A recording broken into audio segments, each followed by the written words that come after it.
Well, James, with James here, I don't need a PR consultant. You did the Bobby the Bear thing very well. Thank you so much.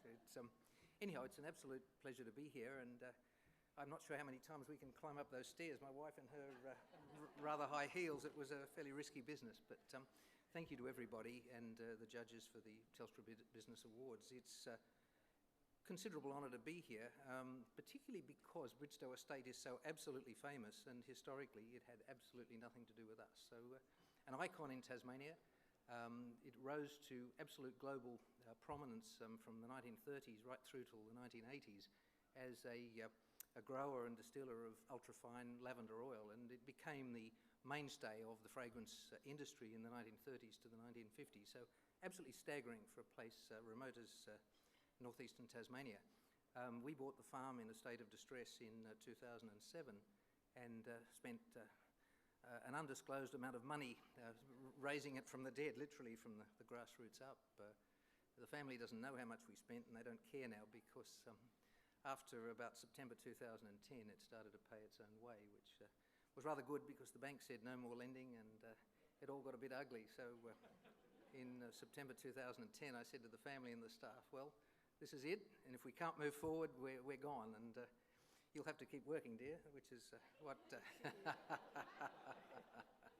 But we had some remarkable turning points in the history of the business. I mean, the fame is not enough, and we were very lucky when we bought the business in many ways. We had absolutely no information at all, so we had to recreate it from scratch, and the secret of it all turned out to be the people that had worked in the business previously. They all came forward and said, look, this is how you do this and this is how you do that, and there were lots of...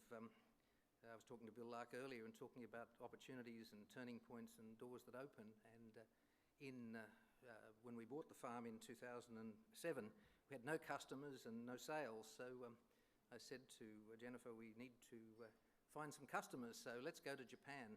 And we went to Japan, and we'd done some research through Austrade, and we were sitting in the office of what remains today our largest single purchaser of fine oil. And at that very moment in time, he looked at us and he said, I do need product. And another company phoned him right in front of us as we sat there in the office in northern Japan and said, you know, can we do business with you? You'll need oil by this time of the year. And he said, well, I don't think so. We've got some new people that have just walked in, and we're willing to give them a go. And they did, and by September of 2007 we were exporting to Japan. That produced some cash, and that cash then went into the business to bring it forward.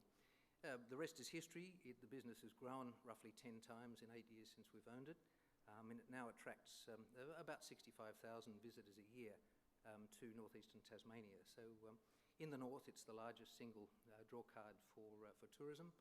And as James mentioned before, we achieved some stellar notoriety in 2013 with a bear which we will lay claim to inventing, which is an absolute lie, but that's in this room. We merely innovated on ideas that we saw elsewhere and created Bobby, who's now become quite a phenomenon. What James may not know is that as of last Thursday, we reached agreement with the ABC to be the national and international distributors for a new series of films we've made surrounding Bobby and his adventures in northeastern Tasmania.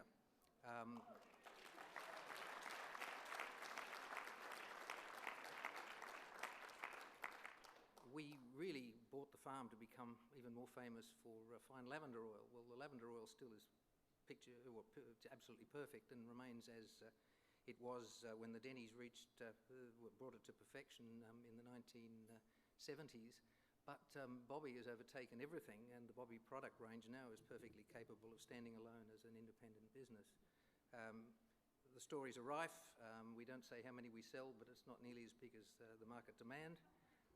It's the most faked product on the planet, according to our IP lawyers, and IP protection is now our single largest expenditure. So 3% of sales are spent on IP protection. So there's a warning to anyone who wants to go global that when you do something successfully, the world looks at you and says, how can we steal your idea? So it is interesting. The Chinese premier's received a bear. The new princess has received a bear. The Chinese Premier, we understand, did request it. I think the Princess was a little young to actually specify it, but hopefully she'll be seen in public with it one day. It's interesting where everything takes you. We're not very good at social media. We're far too old, but we do provide some remarkable situations for our many, many guests to talk about their experiences at Bridestowe Estate. And so we have a very, very heavy social media, or the social media is very good to us, particularly through China. According to the Prime Minister and the Minister for Trade, we are the most recognised Australian brand in China. We are known in their estimates by every household in China. And what's more surprising is that we actually don't export to China. So it's an opportunity in the making, but we don't know how to capitalise on that. So fascinating stuff. Youku, which is the Chinese the YouTube equivalent in China, has 300 million participants. Youku will be running a competition with a prize of Bobby the Bear for participants in the contest, and the possibility of a return trip to Tasmania. They turned down Qantas and the bridge climb and all sorts of things as alternative prizes, and so 100 Bobbies will fly to Shanghai and will be part of the Youku campaign.